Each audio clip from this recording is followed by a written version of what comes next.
ว่ะกระตุ้งดีก้นมีหาก้นผ่านนะใกล้กระตุ้งซ้อมดีก้นผ่านจัดสิ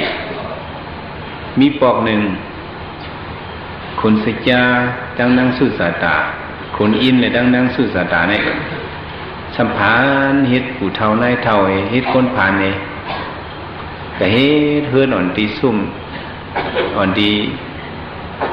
ฉับเว้งไงก็แม่เฮ็ดอันนั้นก้นผ่านนี้หุงข้าวหุงพักไว้เจ้ามาก็ทราบว่าโอ้เฮือนผู้เฒ่านายเฒ่าในผ่านเนี่ยน้องไหนก็ได้จุกเห็นลูกขามเขาซ้อมเขากว่าเนี่ยมันจะมาจุกเห็นลูกขามเขาซ้อมคุณอินเนี่ยก็ผาเฮ็ดผู้พามเฒ่าไอ้ก็เอาเขาซ้อมไปไหนเอามาลองแน่เนี่ยเผื่อเอามาลองใส่เนื้อสปินว่าเจ้าเนี่ยหอมเป็นข้าวผีโอ้เนี่ยเวิร์งตัวเป็นเผาในมาลองซ้อมในมันสึกโกนโน่นเนี่ยเผื่อตัวเนี่ยเป็นคุณอินว่ะเป็นคุณเซจ้าว่ะสมัครทัศวาเทิดปันมาไหนเฮียคุณอิน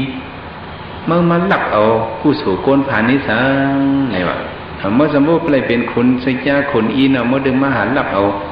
กู้สู่โกนผ่านหนูไหนเนี่ยเมื่อต่างบอกไม่อยากไปเฮ็ดว่าเนี่ยที่มันอ่ะคุณเซจ้าขึ้นมาจะเงินสวัสดีค่ะคาราเบลเป็นคุณอินเนี่ยก็เป็นคุณอินผ่านไว้อ๋อเนี่ยว่าเฮียงเมื่อสมัยจังนั้นเมื่อคาเฮ็ดกันตาหน้าศีลภาวนาเมื่อคาเลยสื่อตั้งว่าสังวรจังนั้นมันเป็นนอกศาสนาวะเนี่ยเป็นนอกศาสนาในศาสนาก็เบิ่นนอกศาสนาคาเลยรู้มาเลยมันเลยรู้เนี่ยสังขารยานพวกกูเจ็ดพวกกูมันนั่นเลยรู้เนี่ยแหละเขากับเป็นคุณพีเนี่ยก็คืดเปิ้นว่ะเพื่อนเป็นพีเมือใช่ไหมอะไรไม่เงี้ยศาสนาพระเป็นเต้าอะไรอยู่ตัน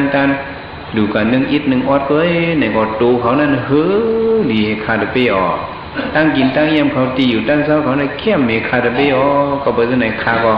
พวกมาจ่าเขาเท่านั้นพวกมาแตกเขาเท่านั้นคาก็เป็นคุณผีพันไว้เนี่ยก็เปิดในคาสังมาเฮ็ดในหลัวต่างบอกไม่อยากไปเฮ็ดแทงเนี่ย